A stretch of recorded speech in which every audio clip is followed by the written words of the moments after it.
Hi friends, welcome to Rashwan tailoring. ஒரு sister எனக்கு இன்ஸ்டாவில் வந்து தனியாக மெசேஜ் பண்ணியிருந்தாங்க. அவங்க ஐடியா அதை எதுவுமே நான் சொல்ல விரும்பலை. என்ன சொன்னாங்கன்னா, மேம் எனக்கு வந்து 10 மந்த்தில் பேபி இருக்குது, அந்த பேபியவே என்னால் பார்த்துக்க முடியல, என்னால் பார்த்துக்கிட்டு என்னால் எதுவுமே பண்ண முடியல. அப்படி நான் பண்ணலான்னு போனாலும் எல்லோரும் என்ன சொல்கிறாங்கன்னா, குழந்தை இருக்குது, குழந்தை சின்ன குழந்தை வளரட்டும், அதுக்கப்புறம் போகலான்னு சொல்கிறாங்க.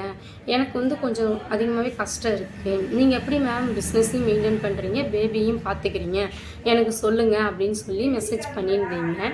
அவங்களுக்காக தான் நான் இந்த வீடியோ போடுறேன். நம்ம வந்து ஃபஸ்ட்டு நம்பணும், நம்ம குழந்தையும் நல்லா வளர்க்க முடியும், நம்ம பிஸ்னஸையும் நல்லா பார்த்துக்க முடியும் அப்படின்னு நம்ம நம்பணும்.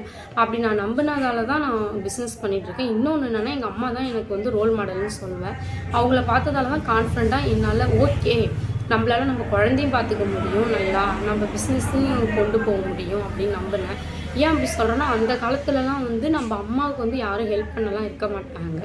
அந்த காலகட்டம் எல்லாருக்குமே தெரியும். நம்ம வளரக்குள்ளதான் குழந்தையும் பார்த்துக்கணும், அது இல்லாமல் வீட்டு வேலையும் செய்யணும், கொல்லைவெளி வேலையும் செய்யணும். அந்த காலத்தில் கொல்லைவெளி வேலை தான் அதிகம். கொல்லைவெளி வேலை செய்யணும், எல்லாமே செய்யணும். நம்ம அம்மா வந்து நம்மளை பார்த்துக்கிட்டு எல்லாம் செஞ்சாங்கல்ல, அப்போனா நம்மளாலே முடியும், நம்ம அம்மாவால் முடியக்குள்ளே நம்ம அவங்க பொண்ணு நம்மளாலே முடியும் அப்படிங்கிறதால தான் நான் இறங்கினேனே கான்ஃபிடண்ட்டாக பிஸ்னஸில். அது மட்டும் இல்லாமல் வந்து இது ரொம்ப நாளாக நான் தேடி அலைஞ்சது. அது வந்து எனக்கு கிடைக்கக்குள்ள நான் பார்த்துக்கிட்டேன். உங்களுக்கு நான் என்ன சொல்ல வரேன்னா, இப்போ என்னையும் 1000 பேர் ஊரில் சொல்கிறாங்க. என்னென்னலாம் சொல்கிறாங்கன்னா, இவளுக்கு வந்து ஒரு 10 மாதத்தில் குழந்தைய விட்டுட்டு இவள் போய் பாரு, என்னென்னலாம் பண்ணுறா, இவள் ஆடுறா, ஊரே வாங்கலான்னு நிற்கிறா, இவளுக்கு பணம் மட்டும்தான் முக்கியம், புள்ளெல்லாம் முக்கியம் இல்லை, இவள் புள்ளையெல்லாம் பார்க்க மாட்டா அப்படின்னு சொல்கிறாங்க. நான் அதெல்லாம் காதில் வாங்க மாட்டேன். அவங்களுக்கு நான் பதிலும் சொல்ல மாட்டேன். ஏன்னா நாளைக்கு வந்து நம்ம குழந்தைக்கு ஒரு பிரச்சனை, ஏதாவது ஒரு சின்னதாக வேணும், ஒரு ஹாஸ்பிட்டலுக்கு இப்போ போகிறோம், ஒரு 500 செலவாகுதுன்னா அதை அவங்க கொடுப்பாங்களா? நாளைக்கு அவனை படிக்க வைக்கணும், படிக்க வைக்க இப்போ வந்து ஒரு 50,000 செலவாகுதுன்னா அவங்க கொடுப்பாங்களா? இல்லை ஒரு வேளை சோறு இல்லை நமக்கு, எனக்கு சோறு வேணும்னா அவங்க போடுவாங்களா? ஒரு நாள் போடுவாங்க, 2 நாள் போடுவாங்க, 3ஆவது நாள் என்ன பண்ணுவாங்க? அதனால் யார் சொல்கிறது நீங்கள் காதில் வாங்காதீங்க. நீங்கள் நம்புங்க, உங்களால் வந்து உங்கள் குழந்தையும் பார்த்துக்க முடியும், உங்களோட பிஸ்னஸ் ஏதாவது ஒன்று பண்ணுறீங்கன்னா அதையும் பண்ண முடியும்னு நீங்கள் நம்புங்க.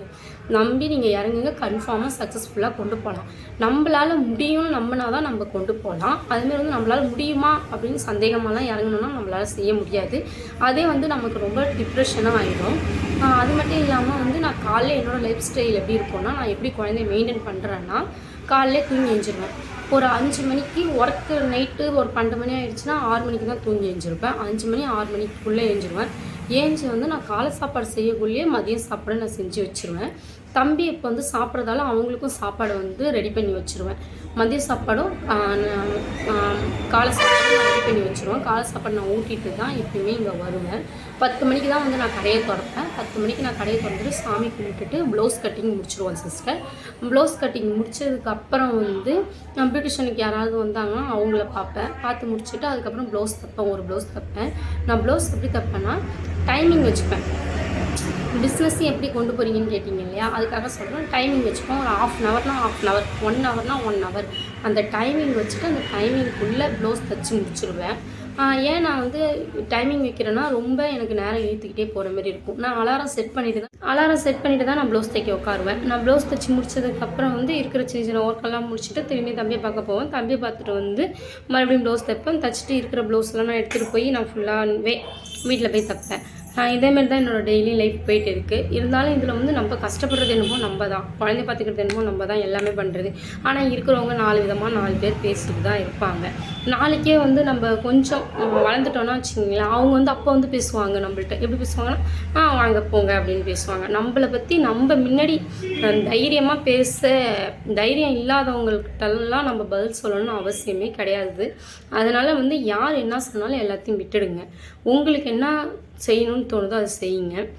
அதேமாரி வந்து செய்யணும்னு தோணுது செய்யுங்கன்னா, உங்களால் முடியும்னு நீங்கள் நம்புங்க, நம்பி செய்யுங்க. நம்மளால் முடியுமா அப்படின்னு ஒரு கொஷின் மார்க்கோடு ஆரம்பிக்காதீங்க. கண்டிப்பாக முடியாது. நம்மளால் முடியும் அப்படின்னு நம்புங்க. கண்டிப்பாக உங்களால் முடியும். உங்கள் குழந்தையும் நல்லா பார்த்துக்க முடியும், உங்கள் பிஸ்னஸையும் நல்லா கொண்டு போக முடியும். அதேமாரி தான் நான் கொண்டு போயிட்டு இருக்கிறேன். அப்புறம் வந்து எனக்கு வந்து எங்கள் வீட்டுக்காரங்க ஃபுல் சப்போர்ட் இருக்கிறதால தான் என்னால் இந்த அளவுக்கு எல்லாத்தையும் மேனேஜ் பண்ண முடியுது. இருந்தாலும் கொஞ்சம் கஷ்டமாக தான் இருக்கும். நம்ம இப்போ இருக்கிற கஷ்டத்தெல்லாம் பார்த்தோன்னா அப்புறம் நம்ம லைஃப்பை நம்ம பார்க்க முடியாதுல்ல. நம்மளால் முடியறக்குள்ளேயே நம்ம கொஞ்சம் சேவிங் பண்ணிக்கணும். முடியாதக்குள்ளே யாரும் எதுவும் ஹெல்ப் பண்ண மாட்டாங்கல்ல. இப்படி தான் நான் தம்பியும் பார்த்துக்கிறேன், பிஸ்னஸையும் பார்த்துக்கிறேன். உங்களாலே முடியும், கண்டிப்பாக செய்யுங்க சிஸ்டர், எல்லாமே முடியும்.